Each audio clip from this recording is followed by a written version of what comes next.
We are back. This is Dynasty Decisions, episode number 101. We are firmly in the triple digits now. Appreciate all of you guys commenting on Dynasty Decisions number 100, saying when you found the channel. Shout out to @SensitiveScott. He actually won the free Flock membership for the year. He hasn't actually got back to me yet, so we'll re-roll that if he doesn't. But Scott, if you're listening to this, definitely hit me up or hit Danny up on Twitter and Discord, whatever. But if you guys are new to this channel, what we do on this video is we break down Dynasty teams. We talk about all the decisions that you guys have, rookie picks, trades, whatever you guys could be going through, contending and rebuilding questions. And we give you guys personalized advice. If you want access to these videos, our Flock Fantasy subscribers using promo code FSC get first dibs, but we do eventually get to some free submissions as well.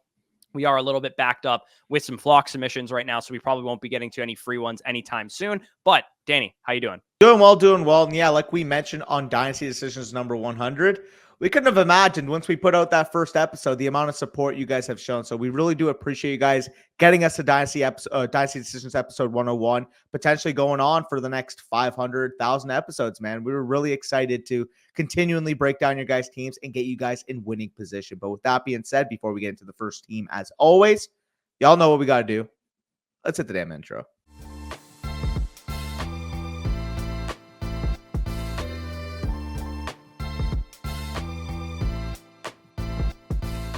All right, so we're kicking things off here with Zach T's team. Again, this new format, you guys really seem to love that. It only took us 100 episodes literally to figure out that we could do this, but definitely, better late than never. So Zach T's team here, 12-team PPR lineup format, Superflex League, no premiums or anything like that. Does have Justin Herbert, Bryce Young, Derek Carr, and some others at quarterback. Kenneth Walker, Javonte Williams, Kendre Miller, Chuba Hubbard, and others at running back. Chris Olave, Jalen Waddle, Deebo Samuel, Christian Kirk, Jaden Reed, Amari Cooper, and others at wide receiver. Kyle Pitts, Michael Mayer is a decent duo there at tight end. Looks like he does have some good draft capital this year as well with the 105, the 108, and the 109. And then his first next year, minus his second and his third, and then all of his future picks in 2026. So pretty well-built roster here. I would say pretty balanced, a lot of young talent. You got probably an ability to compete if things break right for you, and 3 top 10 picks or top 9 picks in this year's rookie class. So how do you kind of diagnose this thing? Yeah, so I mean, clearly looking at the top, you do have some foundational assets. You do have a lot of picks banked up, including a pick within that first tier, I would say, of this year's rookie draft. So looking at the team right now, obviously you can go a number of directions depending on what comes to you on the clock in the rookie draft, but there's no real glaring weakness on this team, which is nice. Like, you can make the argument, okay, would I want to feel more secured at quarterback too? Sure. Would I want to have, maybe one other stud wide receiver added? Sure. But there's no clear, you need to add this in your rookie draft, otherwise you are fucked type of need. Yeah, absolutely. And he says, I've talked with the manager at 103 and proposed to him 108 and 109. He said he was interested, but he wants to wait towards draft time, maybe, kind of see what is available for him there at 103. He said he certainly doesn't mind trading his own 2025 first as well, since he's pretty confident with this team. And he said that pick will probably be late. He said at 105, I'll be happy with either Neighbors or one of the 3 quarterbacks. He said he hasn't had much luck trading for a stud quarterback. A manager wants to trade him like Nico Collins for the 108, but he doesn't feel like that helps me too much. I know I don't want to just sit and draft all 3 picks. I mean, I would say it's not a bad thing if you have to sit and draft all 3 picks, but I will say, knowing that you have a young team already, a lot of foundational assets, you do have the flexibility to, say, spend the 105, trade 108 and 109 up to get a player, or trade it for a veteran, or trade one of those players for a veteran and spend the other one. You do have a lot of flexibility with this team, which is always a great position to be in. Yeah, no, absolutely. Honestly, I mean, looking right now, you could pretty much pigeonhole a player at the 105 unless somebody's willing to offer you, like, I don't know, Puka Nacua for 105 plus 2026 too. Like, realistically, unless you get blown away from an offer, 105 is probably slated for a Malik Neighbors, or maybe if you're higher on Jaden Daniels, for a Jaden Daniels, or maybe if you get rinsed out on both those guys. Maybe if you get rinsed out on both of those spots, you can then trade the pick. But realistically, that 105, is going to be able to net you a needle-moving type of asset. Yeah, and I mean, what are your thoughts on the 108 and the 109 for the 103, or that trade that he was offered already, which was Nico Collins for the 108? Yeah, I would definitely agree with you that making the move for Nico, as much as I like Nico, kind of feels like not really upgrading the roster. Like, yeah, I would prefer Nico to the 108, but I would rather use the 108 and the 109 and go add a staple asset to this team. Start 10 league. You do need some needle movers. You do need some hammers. So if 108 plus 109, like you said, is able to net you up to the 103, you can get a Marvin Harrison Jr. added. You can get even a Drake May added and be able to use that 105 pick on Malik Neighbors. You want as much flexibility as possible. And realistically, having the 108 and 109 affords you the opportunity to solidify one spot. Yeah, he said he hasn't had much luck trading for a stud quarterback. By stud quarterback, I'm assuming he means like Josh Allen, Patrick Mahomes, Joe Yeah. Burrow, those type of guys.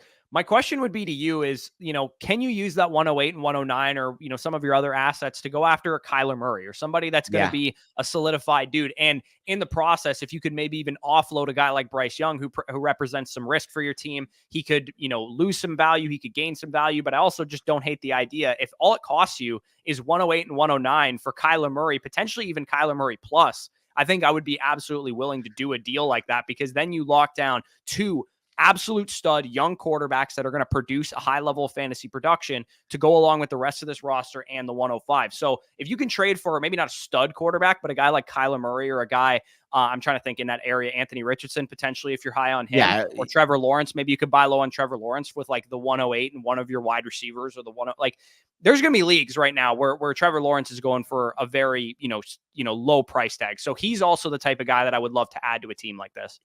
Yeah, 100%. And you mentioned the Kyler bit. Like, even if you want a little bit extra, let's just say, oh, I love the 108, 109, but I'm scared that I won't be able to replace my quarterback too. Throw in Derek Carr, maybe get a 2025-2 added back to that. You add a 25-2 to replenish because you only have your first next year. That's the type of move that really helps both teams.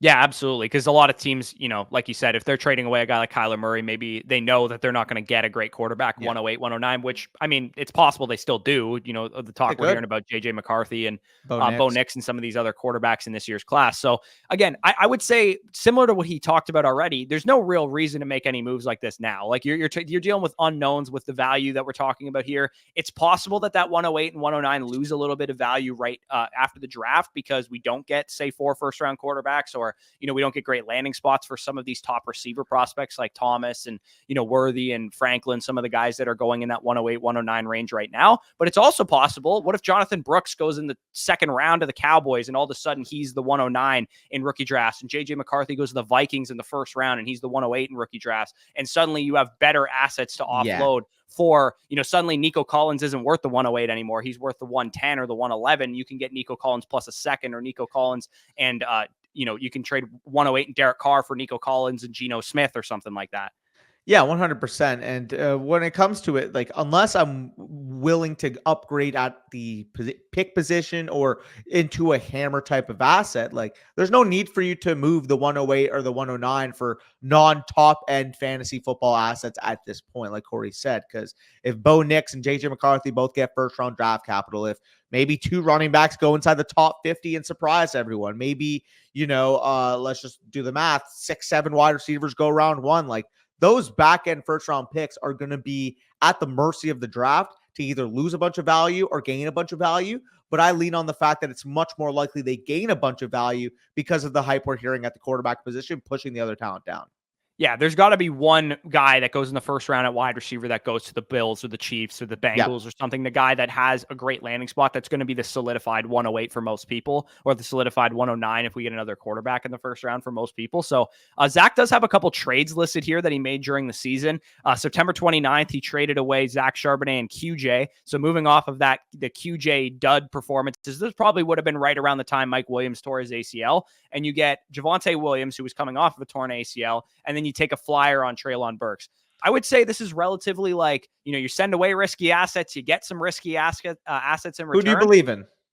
I believe in Javonte Williams the most in this trade. So I kind of like that. I think Burks is, headed towards QJ territory already as well, even, a year advanced into his career. So those two guys kind of wash out for me. And then it's Javonte Williams versus Zach Charbonnet, and I prefer Javonte Williams. No, I more so meant it as this is a who do you believe in type of trade, because realistically, you can make the argument that there's no set proven asset in this deal right now. I would agree with you that out of all these assets, I would prefer Javonte Williams the most. So I would lean that side of the deal. But if you're a big Zach Charbonnet guy, or if you're a Chargers fan and you think QJ is going to turn around, like, at this point, there's not a huge package on either side to the point where one person is ripping the other off. Yeah, and at the time that you made this, I think this was a timely move. You move off of QJ with the information we had already. Javonte Williams was, potentially a bounce back candidate throughout the season. He could have finished the season strong, and this trade would have looked a lot better. Burks was injured, I believe, at the time too, so that might have boded a little bit well for you if he had broken out at the second half of the season. That didn't really happen. I'm not really sure what to expect of Burks going forward. Selling Joe Mixon for the 109. I mean, you're in a position probably this year, I would imagine, where you're kind of like in a house money window. Maybe Joe Mixon was going to help you try and compete, but moving off of a guy like him, a 27-year-old running back with as much touches as he has for the 109 is always a good deal in my opinion. And then you trade away CJ Stroud, which kind of sucks that this is how this kind of aged. But at the time, I think this was probably decent process. I mean, you get Bryce Young, who at the, rookie draft time was valued above CJ Stroud. You get Kenneth Walker and the 105. So I mean, it's a nice insulated trade. You still get a young quarterback back. You get 105. You get Kenneth Walker, who's a top 10 dynasty running back. It just sucks that CJ Stroud has become more valuable, even more so than when you made this deal, because he was still very valuable when you made this deal. It's just now he's like a top 5 dynasty quarterback. Well, yeah, I mean, at the time you made this is super sharp process, right? Bryce Young just went in 101. CJ Stroud just went 102. Bryce Young, yeah, he didn't look great in the first couple of weeks, and CJ Stroud did. But at that point, the hype on CJ Stroud hadn't built up yet. The pessimism on Bryce Young hadn't built up yet, to the point where we're looking at those guys. Even if you preferred CJ Stroud at the time of this deal, we were looking at those guys relatively interchangeably. So pocketing the Kenneth Walker, pocketing the future 105, like you can make the case that although you would prefer maybe CJ Stroud if you made this deal now, I wouldn't necessarily say, oh, yeah, you just got completely ripped off, because 105 is going to be a top 24 asset in Superflex startup drafts. Bryce Young's probably going to be a 4th, 5th rounder in a lot of sharp rooms. Kenneth Walker maybe a 6th, 7th rounder. So if you're doing the math there, let's just say CJ Stroud's the 106 in startups. You traded that for like 104, 207. Bryce Young, 408, and I don't know, Kenneth Walker, 609. Yeah, you know what I mean? Something like that. So again, didn't age the best, but not the worst move in the world for sure. But we've spent a lot of time on this team. You're very well set up to be able to add players, add picks, add rookies, whatever you need to do to help your competing window start as soon as this year is probably going to be where you're at. Hopefully some of your young players develop. I wouldn't be totally opposed to moving off of one of your tight ends for a little bit more of a productive one. If things are starting to go well, maybe you can get off of Kyle Pitts for somebody that's a little bit more proven, like a Mark Andrews right now, for not a lot of added value on top of that. So you're in a good position. We could probably move on to Joe R's team. You guys can see it on the screen here. 12-team PPR, tight end premium, super flex league. CJ Stroud, Anthony Richardson as the top quarterbacks. Devon Achane, Tajay Spears, Roshan Johnson, J.K. Dobbins, Miles Sanders. Pretty light at running back, but a lot of upside there. Justin Jefferson, Puka Nacua, Nico Collins, A.J. Brown, Drake London, Marquise Brown, Dontavian Wicks, Gabe Davis. Very strong at wide receiver. Pat Freiermuth, Greg Dulcich, Cade Otton, and Chiga Conquo. A lot of upside. One of those guys should be productive for you there at tight end. And then he does have the 107, the 207, the 208, 407, and then he has all of his future picks minus his 2025 second rounder. So he said this was a startup that he did in 2023, and it's his first year. It was his first year playing Dynasty. Like he said, bench is really deep. There's 2 rookies as the taxis. He does have to cut 4 of these players to make room for the rookie draft. I probably wouldn't worry about that yet. He said he's hit on 1, potentially 2 quarterbacks with CJ Stroud and with Anthony Richardson. I would say you hit on both. Even if you don't believe in Anthony Richardson, you could move off him right now for a guy that you do believe in. So that's a hit. Yeah, anytime you can move off a quarterback and get Kyler Murray plus, I would say you hit on that quarterback after 1 year. So I know what you mean. Like, oh, we know what CJ Stroud is at this point. He's ascended like to his top tier, like where he can be. Whereas Anthony Richardson, he only showed a small sample size. But I at this current point, given the value, like, even though Justin Fields now maybe people are more pessimistic on, if someone were to sell him last offseason, it was a hit because he was going at the back end of the first rounder. So even if you don't believe in Anthony Richardson, you can sell him off for that type of liquidity, aka making him a hit. So I really do think you hit there. Wide receiver position, you mentioned you got Puka for free on top of an already stacked core. I mean, even if you remove Puka from this, having Jefferson, Nico, AJ Brown, Drake London, and then you add Puka to that, start 11 league, I don't know how many teams are going to be able to field a wide receiver group like that. Yeah, and he said he feels like he's a house money team. I think that's a perfect assessment. I think you're probably actually closer even to more a advanced than you are to a house money team, given your wide receiver core and the top 2 quarterbacks you have. He's basically asking, should I try and move a few pieces to try and upgrade a position?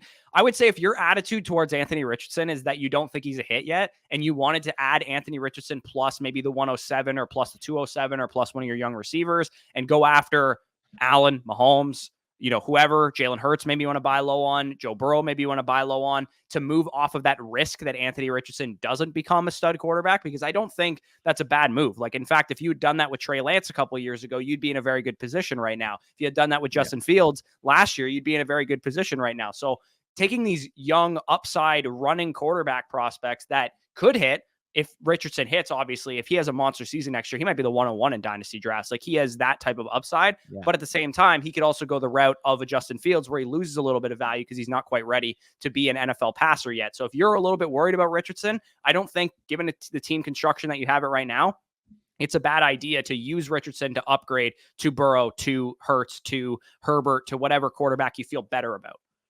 Yeah, I mean, again, like, unless you're getting solid value on it, I wouldn't be pressed to do it, because again, I still believe in Anthony Richardson. But if you were a little bit worried, I don't blame you for making that type of move. But let's go on to some of these trades, because in chronological order, feels a little bit weird. I'm not going to lie. The first one, sending Kendre Miller 307, 2025 second. You get Brandon Ayuk.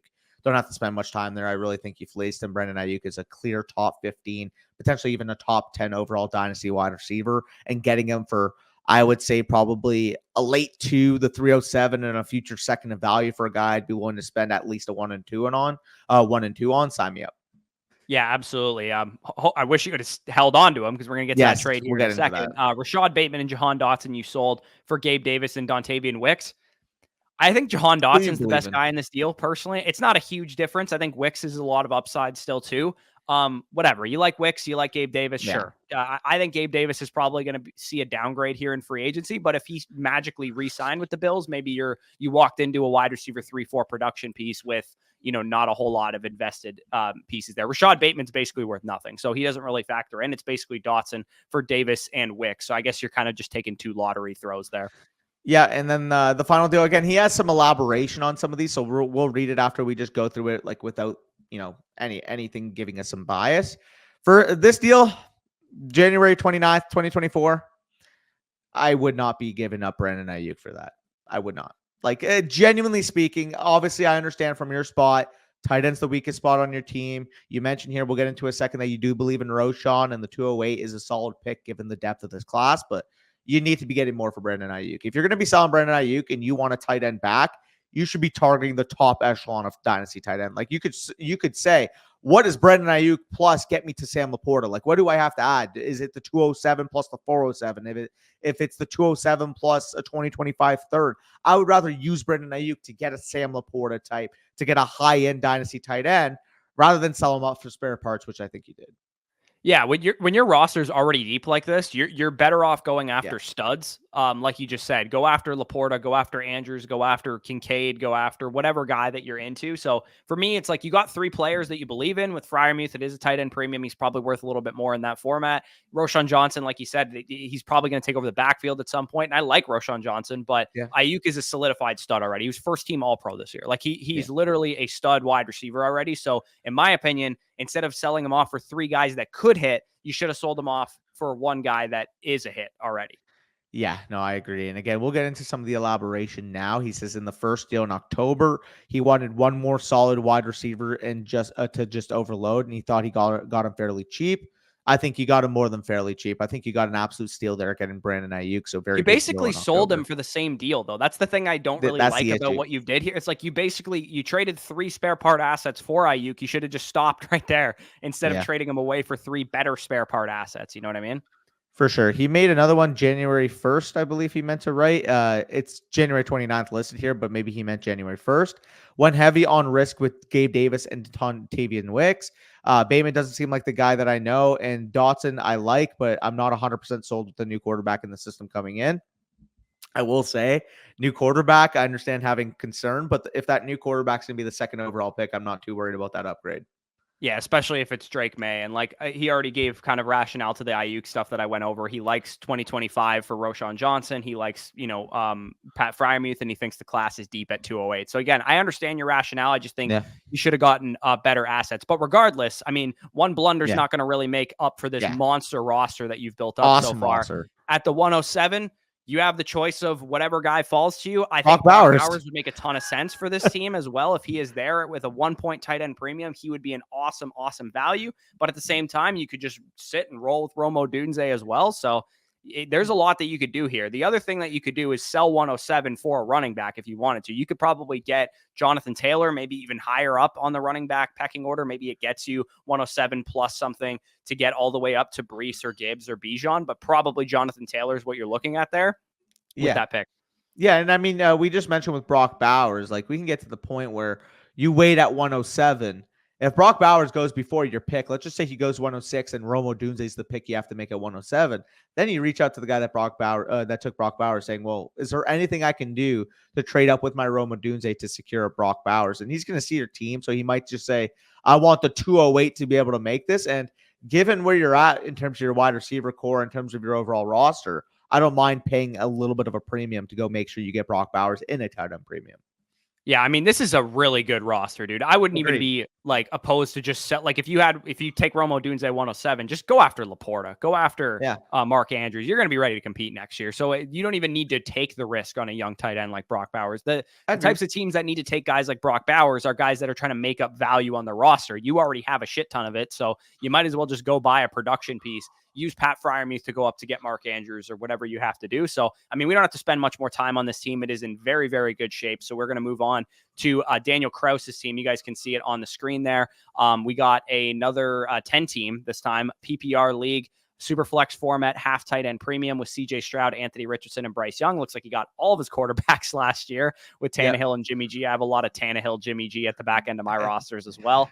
Bijan Robinson, Zach Charbonnet, Tajay Spears, Jalen Waddle, Drake London, Chris Godwin, JSN, Wandale, Trey Palmer, Demario Douglas, and then Mark Andrews and a couple other guys there, the two Packers tight ends at tight end there.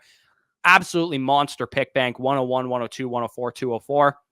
And then first in 2025 and a bunch of seconds in 2025, which, as I talked about in yesterday's video, could be a absolute honeypot for running backs in that class because it's going to be a very deep running back class. 2026, he also has a bunch of extra picks, including an extra first and second and a couple thirds as well. So, I mean, this one looks like a ton of fun. Let me tell you, this is a fun rebuild that he's got on his hands.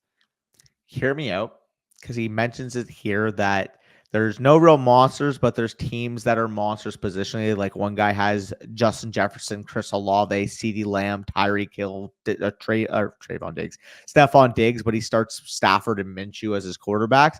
He says the league market is a bit lower on quarterbacks, but is higher on wide receivers, which makes sense in my opinion. It is a 10-team start 11 league. I understand why people want to grab the wide receivers because there's 2 wide receivers and 4 flexes you could play on any given week. In this type of format, you want to prioritize players that can score you a ton of points. And in your spot, because you have CJ Stroud and Anthony Richardson, you kind of mentioned, do I stick to my value or do I try to cave to the league market? In a 10-man league, I don't mind taking Marvin Harrison first overall. You also have the 1 and 2, by the way. Yeah, so I mean, it doesn't really matter. You're probably just going to walk out of this class with the top 2 quarterbacks. What I would do, because I believe that, as we talked about with the last team, Richardson and Bryce Young, a little bit riskier, definitely good, bets to make if you're trying to look after, your quarterback position. But if you can still get good value, even 95 cents on the dollar for Anthony Richardson to get some wide receiver talent on this team or to get some more draft capital in the future, just backload Caleb Williams at the 101, have CJ Stroud, Caleb Williams, Bryce Young going forward. And then at 102, you take Marvin. At 104, you probably are taking Malik Neighbors there, hopefully. And then you're rolling with this team. This team's going to be a ton of fun. You also, if you wanted to, could go after superstar quarterbacks because they're undervalued. If you wanted to go after Allen, if you wanted to go after Mahomes, if you wanted to go after, whatever, you already have Stroud. So you already have one of them. So you're in a pretty good position regardless. I mean, he also asked to, like, he's not sure where to go from here. Does he push his chips in the middle or do he kind of stick and trust the process and hope team kind of balls out? He said he's been a faithful submitter for a while. Of course, we know Daniel's been on this very, very many times. And he also has a bunch of trades listed here, which are a lot of fun to go through. So let's talk about the trade on the table, right? I want to know your thoughts. 10-team, start 11 league. You're getting offered Trevor Lawrence and Puka for CJ Stroud. I'm a Trevor Lawrence guy. I think I would do that. But I think I would too. You're in a position where you don't really need to take a bunch of risk. But at the same time, if you sell CJ Stroud off, you grab Trevor Lawrence, you have another wide receiver that you can build around. I think I would rather do this deal if you were getting somebody that I feel a little bit better about long term. Like, as I love Puka Nacua, don't get me wrong, but I would rather do this deal if it was Trevor Lawrence, Garrett Wilson, or Trevor Lawrence, obviously CeeDee Lamb, Jamar Chase, or AJ Brown, or Justin Jefferson. I don't know. This one's like right on the fringe for me, but I think given how I value Trevor Lawrence and how I value Puka Nacua, you're basically telling me you can trade down from 105 or 106 in a startup to like 112 where I have Trevor Lawrence ranked, and the 209 or the 212 where I have Puka Nacua ranked. So for me, I think I would probably do this trade. It's 2 seconds in a startup for a mid first rounder. I think process wise, you do have to take it. Cause I mean, if we're equating overall first of value for Puka and Trevor Lawrence, I'd easily make the case that you could probably get 2 1s for both those assets at this point. 2 1s. Yeah. And you'd be hard pressed to get 4 1s for anybody, let alone and maybe that's what Stroud is worth, but it's hard to find somebody that actually has that kind of capital. Yeah, it's easier for you to sell if you're talking about equatable value to sell each of Trevor Lawrence and Puka respectively and get 4 total firsts. Whereas if you're selling CJ Stroud, not a lot of people, except for the rebuilders who would want value on their end, would be able to even trade for CJ Stroud. Yeah, and maybe if you're not a huge Puka guy or a huge Lawrence guy, maybe you could just take one of those individual assets in the trade, move up from Lawrence to Burrow, or move up from Puka to Garrett Wilson, or move up from Puka to CeeDee Lamb or whatever if you wanted to do that. And you could, kind of fashion the trade. You have the capital to do it. Like, it wouldn't probably cost you much more on top of Puka Nacua to get to one of those higher-end wide receivers, or much more on top of Trevor Lawrence to get to one of those higher-end quarterbacks. Well, the beauty of this fit is you're going to be adding Marvin Harrison Jr. with one of those picks. Like, that's going to be my advice for sure. You have to add Marvin Harrison with one of them. You're going to be adding, let's just say you make this move, you add Puka Nacua.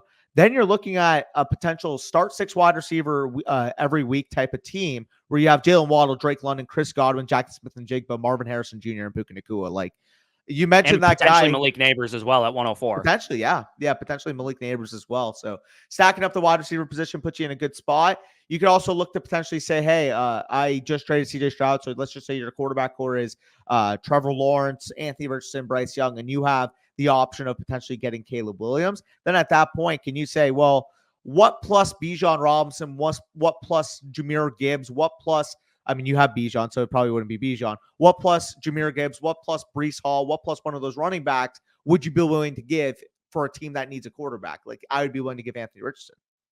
Yeah, absolutely. That all makes sense. I mean, the trades that he makes here on New Year's Eve, it looks like he sold a first essentially for Jalen Waddle and a second. Like, you gave away a second, a late one in 2024. You get a random 2025 second, and then you give away a 26 third. So you basically got Waddle for 1 first. And I'm assuming that's your first because the other first that you have listed here is early, and I don't think yours will be early. So it'll probably be, or whatever first you sold. I'm assuming it's the later of the two. Kyler Murray and Pat Freiermuth for Bryce Young and Mark Andrews. I think I might have leaned with the Kyler Murray side there. I think the risk that you undertook by going after Bryce Young was unnecessary. As much as I like Mark Andrews, I understand the move. I think you were buying low on Mark Andrews. That's essentially why you made this trade. But I think Kyler Murray is the best asset in the deal still, and I think he is the safest asset in the deal still. So I probably would have just held Murray and gone after Andrews in a different way. If this was Sam Laporta, I would have been like happier to make this type of move. But because, like you said, I know why you did this deal. You did this deal because you have CJ Stroud, Anthony Richardson, Kyler Murray, and you want to try to get value for one. I completely understand the thought process of doing it. It's just with Mark Andrews at the time you made it, coming off that injury, older tight end, not as much liquidity as maybe a young tight end you could have gotten. Again, if this was Bryce Young and Sam Laporta, I would have been, talking about how sharp of a move it was, to be honest. Yeah, and Bryce is going to be less valuable in a 10-team league than Kyler is too, because of the rushing discrepancy between those two quarterbacks as well. So not a huge fan of that deal, but I will say, I mean, the thing that I come back to with the Stroud deal is like you don't really need to give up studs, but at the same time, I think you're getting 2 studs back, so it's okay in my opinion to do that Trevor Lawrence and Puka Nacua deal. But regardless, I mean, you're in a really good spot. You've been a Yeah. follower of this channel for like 3 You years. know I'm what you're sure you doing. kind of know what you're doing at this point. And we could probably move on to the next team here, which is from Carter, who I know has been in my Instagram DMs asking about when Actually, his team is going to be on. So finally, we got you on here, Carter. 10-team PPR, half tight end premium, super flex league. Josh Allen, Deshaun Watson, Bryce Young is the quarterback core. A little bit risky there, but I definitely like that still. ETN, Damian Pierce, Miles Sanders, a bunch of other guys at running back. And then you got Jalen Waddle. He is a Dolphins fan. He has listed here. T. Higgins, Devontae Smith, just the power number 2 wide receivers by the looks of it. Drake London, Jordan Addison too. And then you got Kyle Pitts, Kincaid as your main tight ends with Tucker Kraft on your taxi. It looks like he finished in third place this year. He has the 108, 208, 408, 303, and then all of his future picks. So really good team in terms of how he's built it. He has a bunch of notes here. He said, unfortunately, this rookie draft is a snake, which is weird. He said it seems the league will be voting to change this. However, it does not go into effect until 2026 at the earliest. The league is very top heavy. Apparently, the average score per team was 2,026 points, with 4 managers finishing above 2,200 points on the season. So I guess this snake draft format has really benefited these guys by the looks of it. But what are your thoughts on the team? And then we'll get into some of his other stuff here. Yeah, I mean, so right off the bat, it's a very balanced team, 10 team start 10 format. Super flex here, you do have that 0.5 tight end premium, which we will get into in a second. Excuse me. Quarterback, obviously Josh Allen, Deshaun Watson, Bryce Young. You kind of got to have like a piece of each tier, if you will. Like Josh Allen obviously being the top tier of quarterback. Deshaun Watson kind of being unproven, but having shown an elite standing in the past. And then Bryce Young having not shown it, but first overall draft capital, potential appreciating situation there. Dave Canales getting hired, maybe a number 1 wide receiver getting added. Bright future for Bryce Young, but obviously a lot of risk given what he looked like in his first year. Second, I mean, your running back core, Travis Etienne, and I'm not going to say a bunch of fodder, but that's kind of where it is at this point. Like, there's no clear-cut RB2 on this team, which, I mean, is definitely not the worst place to be in. Like, if you're going to pick one spot to be bad at, it's going to be RB2 because that's the easiest spot to fill in long term. You do have a lot of wide receiver help, and then you also have 2 of the top 6 or so dynasty tight ends there with Kyle Pitts and Dalton Kincaid in that half tight end premium format. Yeah, and I mean, he outlines too that this is a Emperor Pot League. He thinks his team is a house money team. He said he's not locked in as like a top contender, but he's probably like a top 4 team in this league. So he doesn't have like the best team, but he's, you know, definitely a playoff contender, mainly due to his RB room. He said he still has an outside shot of winning. So, I mean, he's like the juggernauts at the top. They're going to have some big holes on their rosters going into 2025 and beyond, because they probably have the McCaffreys of the world and those type of guys, Tyreeks and stuff like that. He said he will still stay relatively competitive. What moves should I be making to optimize his window for 2025 and 2026 when those teams start to kind of taper off a little bit and he can kind of come into his own? Because, I mean, by 2025, 2026, all your wide receivers are still going to be very, very relevant. You have a bunch of young wide receivers. Tight ends are going to be probably in their prime by that point. ETN's the one guy that would be a little bit shaky at that point in time, but your quarterbacks are probably pretty safe. The thing that I look at with this roster in general is you have a lot of unnecessary risk here. That's the thing that I keep coming back to. You got 2 quarterbacks that are very risky with Deshaun Watson and Bryce Young. You got Kyle Pitts, who's very risky in my opinion. You got ETN, who's kind of risky as well, because you said, you know, you got an outside shot of winning, but maybe not until 2025, 2026. Yeah. If you wanted to, I think you could definitely reorganize and Liquidate refashion them. your distribution of assets and maybe sell off Pitts for like, you know, future capital in 25 or 26, maybe transition Watson into a younger quarterback or into picks himself. And then if you wanted to hold the guy like Bryce Young, that's fine. But I don't know. When I look at this, I'm like, yeah, you're probably pretty close. You probably could compete, but you're going to know your league better than I do. If you look at these teams and they're just unbelievably loaded and there's more than one of them, then you're probably better off kind of refashioning your distribution of assets here. Yeah, I mean, I would agree. You have a lot of players that you could potentially liquidate at this current point, like you said, Deshaun Watson, Bryce Young, Kyle Pitts, if you chose to. Though I would personally rather give up on Dalton Kincaid than I would Kyle Pitts. Kyle Pitts kind of has a stank on him right now, whereas Dalton Kincaid, I really feel like maybe you don't make the move now because maybe people are like, oh, he kind of finished the weird year wonky, you know, last couple games, playoffs, didn't really have that type of role that I was looking for. I'm telling you right now, if you decided to move him by August, by July, we're going to start hearing by then, oh, we're heading into redraft season. Dalton Kincaid is the number 2 weapon on this offense because Gabe Davis left in free agency and a rookie wide receiver is not going to be ahead of him on the pecking order. Like, there's going to be a lot of buzz, a lot of narrative going in the favor of Dalton Kincaid. And like Corey said, if at that point someone's willing to give you maybe a mid-projected 1 and a mid-projected 2 in 2025, I'd be willing to take that for Kincaid, knowing that you have Pitts in your back pocket. Yeah, for sure. There's a lot of potential here. You just kind of have some refashioning and reorganizing to do. So see what guys are going to be going for a lot on the open market. Maybe it's even some of your wide receivers as well. If you wanted to see what they can get, like if Higgins signs a massive deal with like a team that you don't really believe in, maybe he goes to Carolina or he goes to the Giants or something. He got like franchise that. tagged. He didn't get officially franchise tagged yet, did he? Oh, fair. I think he's expected to be franchise tagged. They could still trade him or whatever, and he could get re-signed by another team. He does actually have a trade listed here where he sent away Zay Flowers and his own 2024 first. I'm not exactly sure where that first ended up being, so it looks like he didn't finish 108. Maybe he was 107 or 106 or something like that.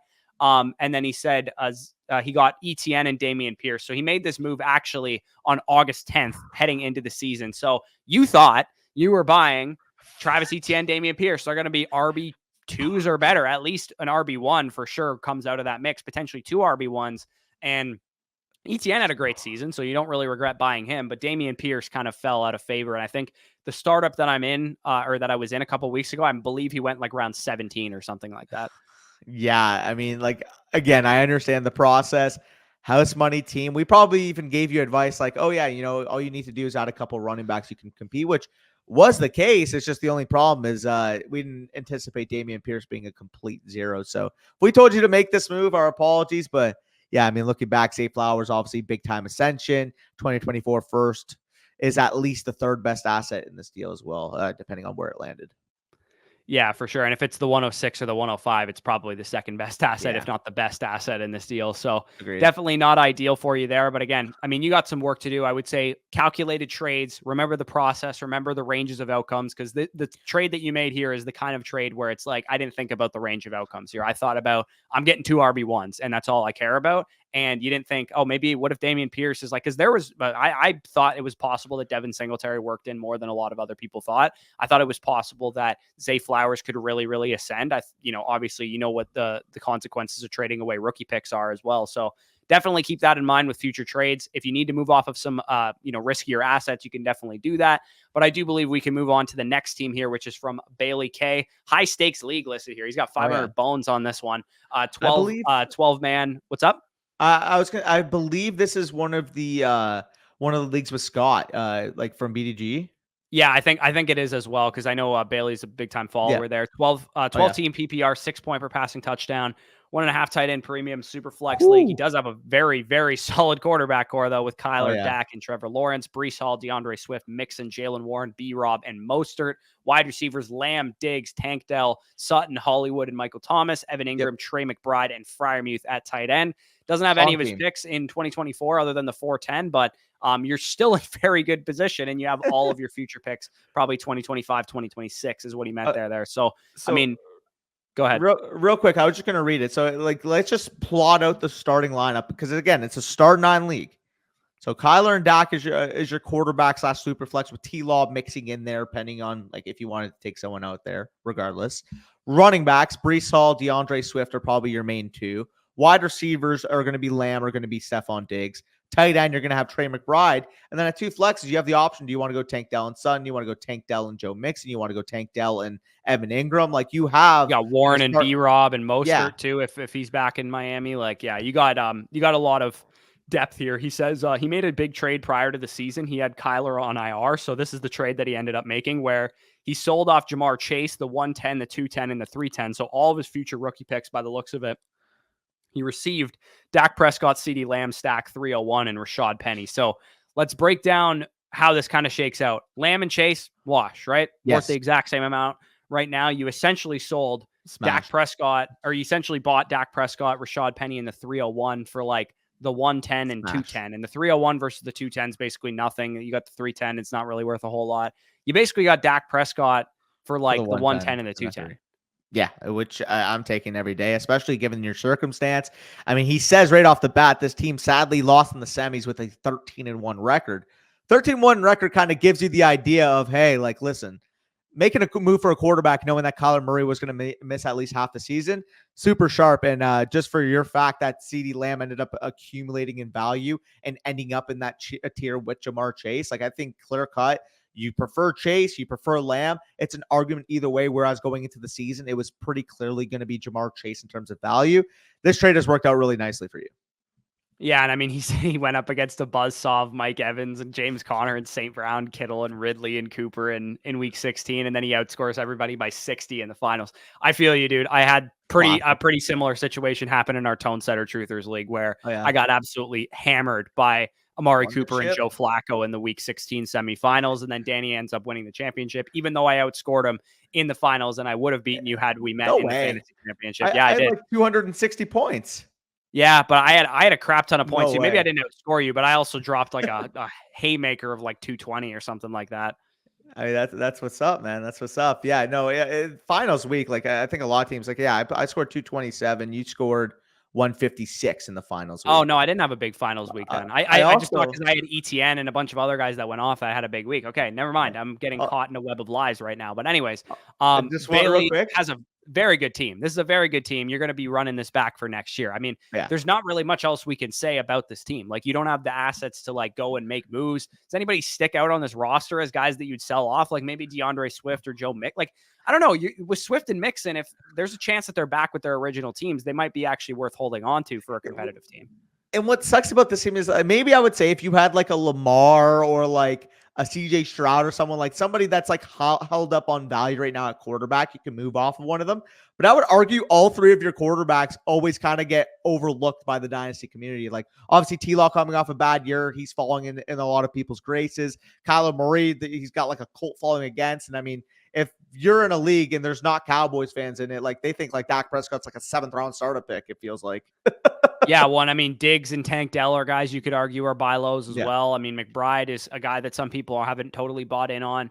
Swift, Mixon, Warren, B-Rob, Mostert, those guys are perfect running back depth for a competitive team, in my opinion. So, I mean, Swift is the one guy that I would say maybe you want to move off of because people think he's going to get a big contract in free agency. I tend to think he'll get like a 2-year, $10 million deal from some team. I don't think he's going to get a huge contract. So if you wanted to move off of Swift with the anticipation that he gets a big contract, maybe you could transition Swift into Javonte Williams, or maybe you could transition Swift into, I don't know, I'm trying to think somebody in that range, like a James Cook or a Rashad White. If it costs you a little bit more, maybe you could go up to somebody like that. That would be really the only thing that sticks out to me, though, because everything else about your roster is very well set up to just try and run this thing back, hopefully actually winning the championship next year. Yeah, and maybe you could make the case that, if you believe in the bounce back of Freiermuth, I believe, Bailey, you're a Steelers fan. You're a big-time Steelers fan. So if you believe in the bounce back of Pat Freiermuth, maybe you see if Evan Ingram plus a 2025 second can get you an upgrade at one of the skill positions, whether that's, I mean, who knows? Maybe you attach Evan Ingram's DeAndre Swift in a pick, and you can work up to an elite hammer type of running back. Yeah, maybe you could buy low on JT or ETN or somebody like that at that point in time. So, yeah, you're in a pretty good spot. We could probably move on here to Shane's team. I want to make sure we get through these in a decent amount of time. We got a 10-team PPR, 6 point per passing touchdown, 1 quarterback league. So, Josh Allen, Baker, Rodgers, that's absolutely adequate there. Breece Hall, David Montgomery, James Conner, Brian Robinson, pretty solid hero RB build there. And then Amon-Ra St. Brown, AJ Brown, Garrett Wilson. That's 3 of the top 6 dynasty wide receivers with Michael Pittman Jr., Christian Kirk, and some others. And then Trey McBride, Pat Freiermuth, also the same, ironically, tight ends of the last team. And then you have the 101 this year, the 107, 201, and then all of your future picks minus your 2025 first rounder. So, I mean, looking at Shane's team here, he says the guy that owns 102, 103, and 105 and 108 is dying to get Marvin Harrison Jr. He has 101, obviously, so he is in a position to add yet another top 6 dynasty wide receiver to this core. What would you do in his position?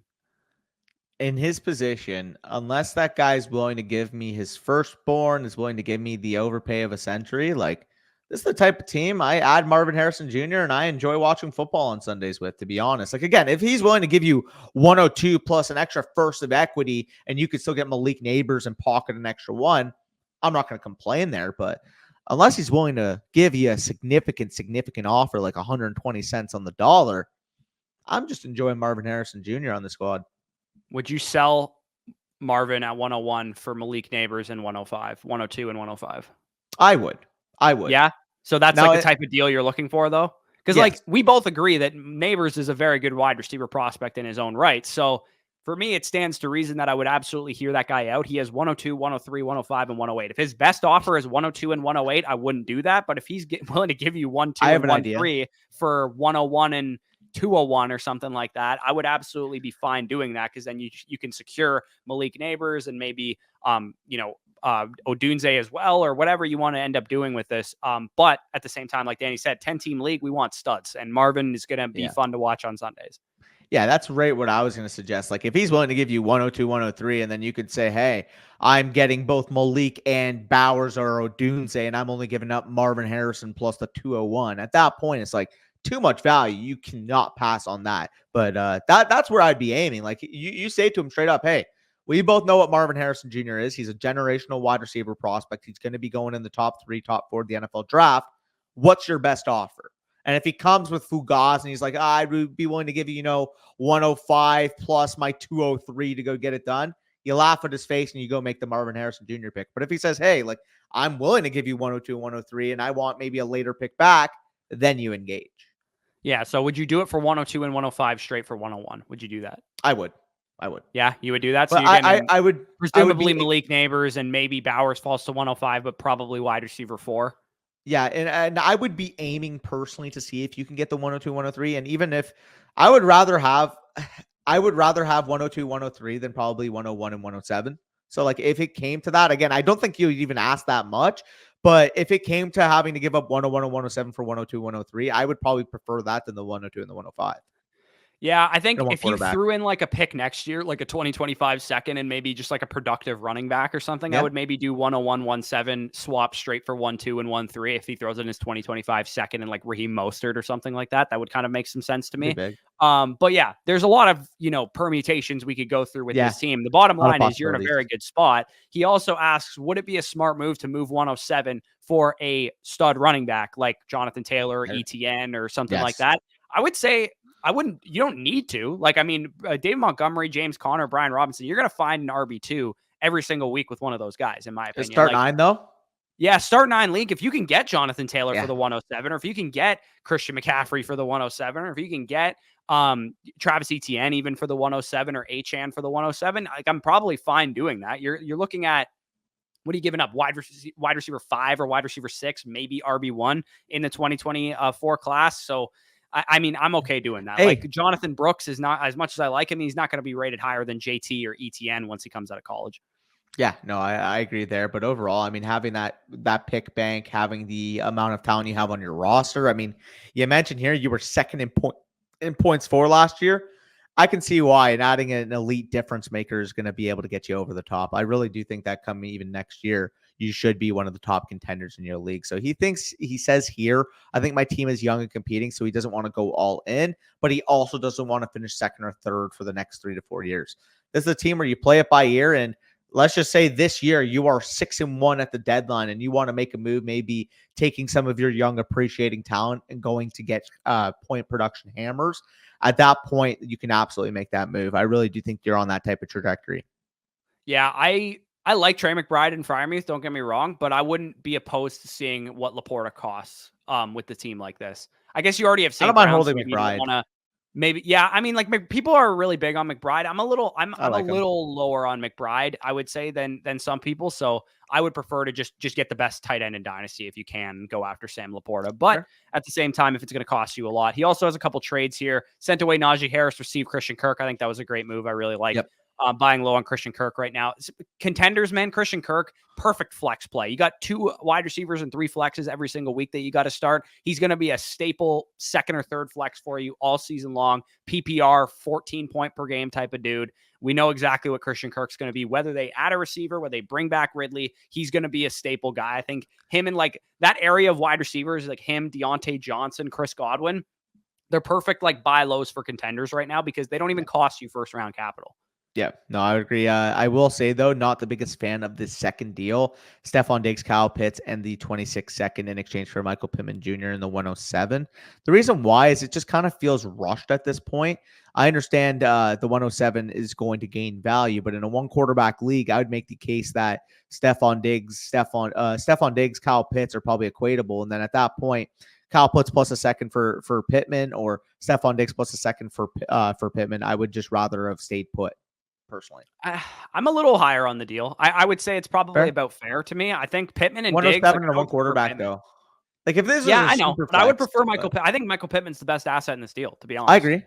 No, I So agree. you're getting the Now, best asset in this deal, and I think, again, it's a 107 in a one quarterback yeah, league, so that's it's where not I'm quite at. as valuable. But at the same time, if a quarterback, like somebody might in one quarterback league, somebody might still take Caleb Williams or Jaden Daniels ahead of 107. You might still get wide receiver 4 there. You might get RB1 there if they get top 50 draft capital or something. I think it's a decent pick. And if you just swap this straight out, it's Michael Pittman and Jonathan Taylor for Stephon Diggs, Kyle Pitts, and the second, because you're able to sell 107 plus something else for Jonathan Taylor, then I actually feel really good about this deal, because I don't think you needed to hold the risky asset nature of a guy like Kyle Pitts. It really depends what 107 can get you. If you just stick and pick at that 107, I'm not going to like the deal. But like Corey said, if 107 ends up getting you a difference-making running back in terms of production, then yeah, at that point you substitute it. It's Michael Pittman plus, let's say, Jonathan Taylor for Stephon Diggs, Kyle Pitts, and let's say you had to add an extra second to get that deal done. So it would be 2 seconds given up. At that point, because you fulfilled the running back need, because you got younger a wide receiver, I wouldn't mind it. It's just with the asset itself of 107, I'm not content quite yet.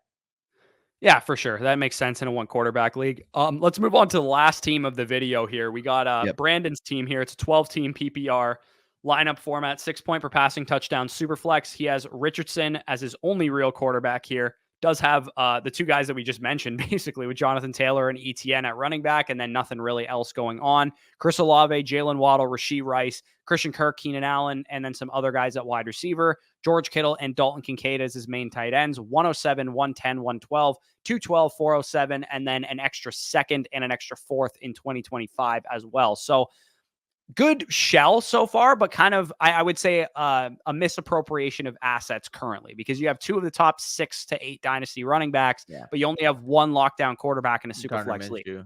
Yeah. I mean, that's kind of where I'm at with it. You have value built up on this team. The only problem is it's kind of in the wrong spots for you where you want to be, having Jonathan Taylor and Travis Etienne, but not having a quarterback outside of Anthony Richardson kind of gets you in a purgatory spot. So we'll go through some of the ideas for how to fix this roster makeup, but right off the back, that is very glaring. Like, you should not have Gardner Minshew as your quarterback too, while also having 2 top 6 running backs in terms of market value.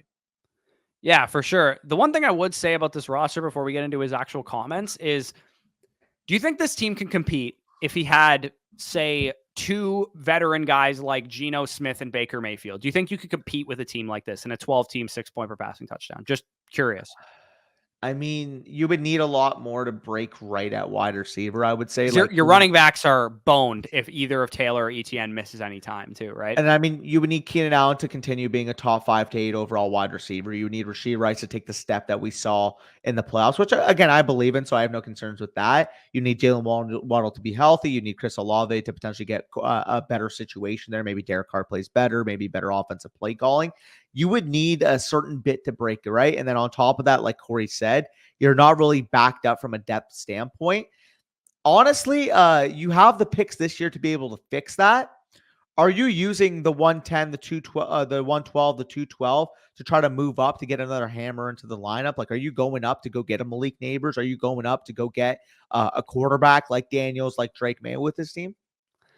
I would be inclined actually to go after a veteran quarterback with the picks that he has, because I think, like as Dak? I've talked about on numerous occasions so far, I think guys like Kyler Murray and Trevor Lawrence are very undervalued. So if you can use 110 and 112 to get Trevor Lawrence and maybe another running back, maybe it's Trevor Lawrence and Brian Robinson for 110 and 112, I would absolutely be willing to do that. The question is that what his market value is in your league? So it would really all depend on what you can actually use in terms of the veteran open market. If your league is full status, rookie fever, all the great landing spots, 4 or 5 first-round quarterbacks, everybody's excited about this class, then maybe you can get something like that done. He also asks, too, somebody offered him CJ Stroud for Richardson in 110. So for me, apparently Mason told him to take this. I think I would do that as well, because I like Anthony Richardson, don't get me wrong, but CJ Stroud is a bona fide stud. We know this. It's also a 6 point per passing touchdown format. I agree. Face value, I like that deal. But given the context of the team, I would really see what I can get for in terms of my quarterback 2 before I even consider upgrading my quarterback 1. Can you go out and use 110 plus maybe a 25-2 and the 212 Does that get you Dak Prescott? Does that get you up into at least a 2-3 turn type of quarterbacks? Because realistically, you add, again, like if you can upgrade quarterback after, sure. But upgrading to get your quarterback to getting a Dak, getting a Kyler, getting a Trevor Lawrence, whoever's attainable at cost that can really fill that position is going to be the route you want to go. Because again, you can't risk the situation of having Gardner Minshew as your quarterback too. So before you even think of upgrading your quarterback one, you have to get that settled. Yeah, for sure. And he also has listed here, like, do I draft Bowers if he falls to me at 107 because I already have 2 tight ends with Kittle and with Kincaid and stuff?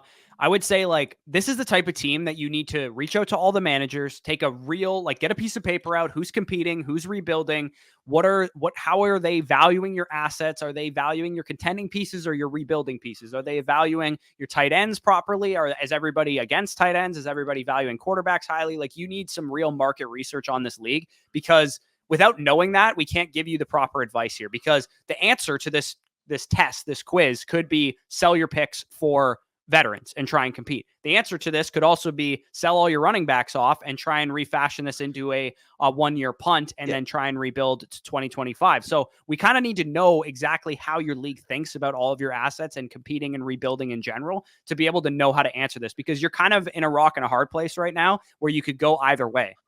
Well, right off the bat, seeing some of these deals that you sent your quarterbacks, like, I understand it happened before the season, but you gave up Kyler Murray, you gave up Tua Tagovailoa, and you ended up getting more in a package for Austin Eckler straight up than you got either of those 2 packages. Because, I mean, the 107 straight up is better than the Mariota 112, the 4th, 212, 25-second, and Trey Lance combined. So you gave up 2 quarterbacks, and the net return of Austin Eckler himself ends up being the most liquidity you were able to make from these 3 deals.